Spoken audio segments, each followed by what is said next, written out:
महत्वपूर्ण खबर की बात जिस पर देश भर में चर्चा हो रही है, कांटा लगा गर्ल के नाम से मशहूर हुई एक्ट्रेस शेफाली जरीवाला की बात, जिनकी मौत पर अभी सस्पेंस का पर्दा पड़ा हुआ है। शेफाली की मौत के 48 घंटे बाद भी साफ नहीं हो पाया है कि दरअसल मौत की असल वजह क्या रही। सबको हैरानी इस बात को लेकर है कि फिटनेस को लेकर सजग रहने वाली शेफाली की मौत अचानक कैसे हो गई। 42 की उम्र में शेफाली अचानक कैसे कार्डियक अरेस्ट का शिकार हो गई। एक थ्योरी कहती है कि हादसे के दिन शेफाली का उपवास रखना उनकी मौत की वजह बना, लेकिन कैसे और क्यों, ये रिपोर्ट से देखिए।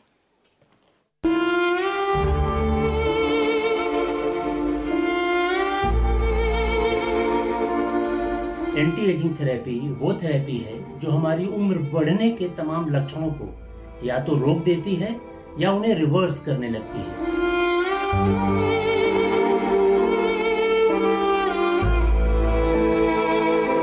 बहुत सारी दवाएं हैं जिनको डॉक्टर्स देते हैं, उनके इफेक्ट तो अच्छे होते हैं लेकिन उनके साइड इफेक्ट्स भी हैं।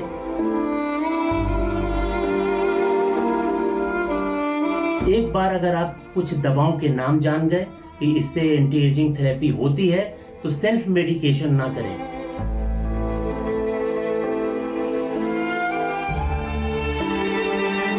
इनडायरेक्टली ये तमाम थेरेपियां हार्ट को भी इफेक्ट करती हैं। एक बेहतरीन एक्ट्रेस जिसकी अदाओं ने लाखों करोड़ों को दीवाना बनाया, वो शेफाली जरीवाला अब पंचतत्व में विलीन हो चुकी। शेफाली के चाहने वाले उदास तो हैं ही, साथ ही जिस तरह से शेफाली की मौत हुई उसे लेकर हैरान भी हैं।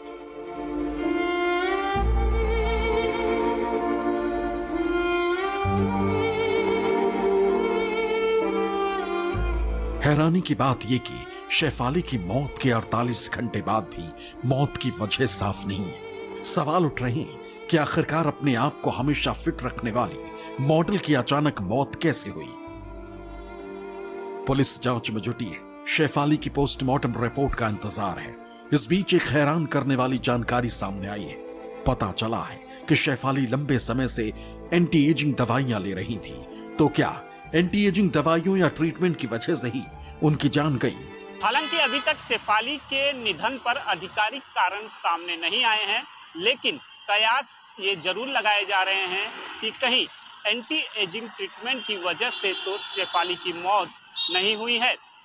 बताया जा रहा है कि जिस दिन उनकी मौत हुई उस दिन शेफाली ने पूरा दिन उपवास भी रखा था, जिससे उनका ब्लड प्रेशर लो हुआ और शरीर में कपकपी भी महसूस होने लगी।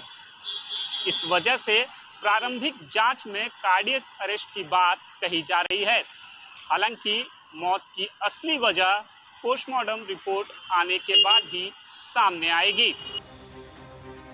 एंटी एजिंग ट्रीटमेंट एक ऐसी प्रक्रिया है जिसमें कोई शख्स खुद को जवान दिखाने के लिए दवाइयों का सेवन करता है, और शेफाली के इस ट्रीटमेंट को लेने की बात सामने आई है।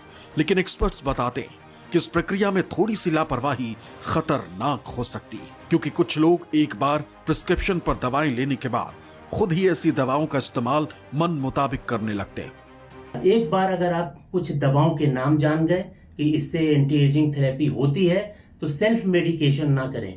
वो दवा कितनी देनी है, कब तक देनी है, कब नहीं देनी है, उसकी जगह दूसरी दवा कौन सी देनी है, ये सारी जानकारी एक क्वालिफाइड डॉक्टर के पास होती है। तो सेल्फ मेडिकेशन अक्सर बहुत खतरनाक होता है। जो मार्केट में मिलने वाले तमाम सप्लीमेंट्स हैं, इनकी कोई रिसर्च नहीं होती है, इनका इफेक्ट और साइड इफेक्ट सब अननोन होता है, कोई लॉन्ग टर्म डेटा नहीं है। इनको खरीदने से बचें। जो डॉक्टर अपने प्रिस्क्रिप्शन पर लिख कर दे या जो एडवाइस करे उसको ही फॉलो करें।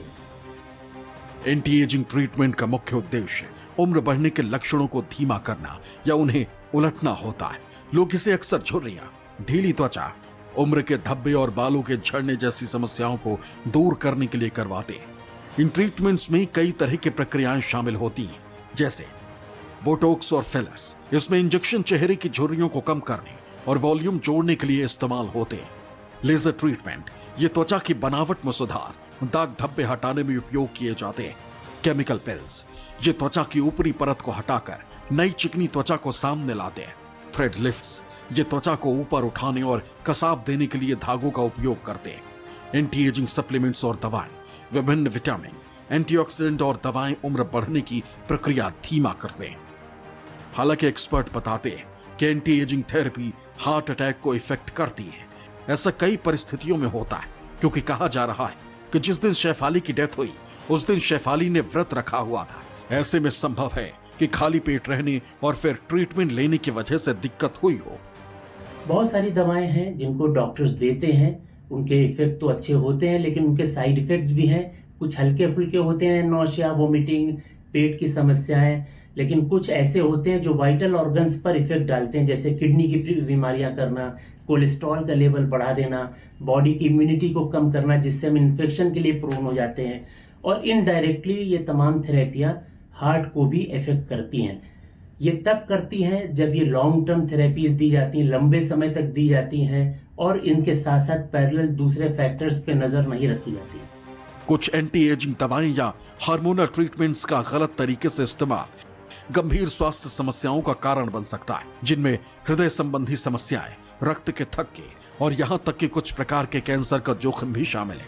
मेडिकल एक्सपर्ट्स बताते हैं कि दिन भर उपवास रहने के बाद दवा लेने से ब्लड शुगर और प्रेशर में अचानक गिरावट आ सकती है। सूत्रों की माने तो शेफाली को कोई सीरियस हार्ट प्रॉब्लम नहीं थी, वो फिटनेस और स्वास्थ्य को लेकर सजग थी। ऐसे में शेफाली का अचानक यूं चले जाना हैरान करता है।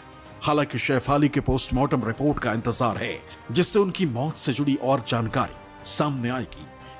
मुंबई से अंकुश जायसवाल के साथ राहुल पांडे, न्यूज़ 24।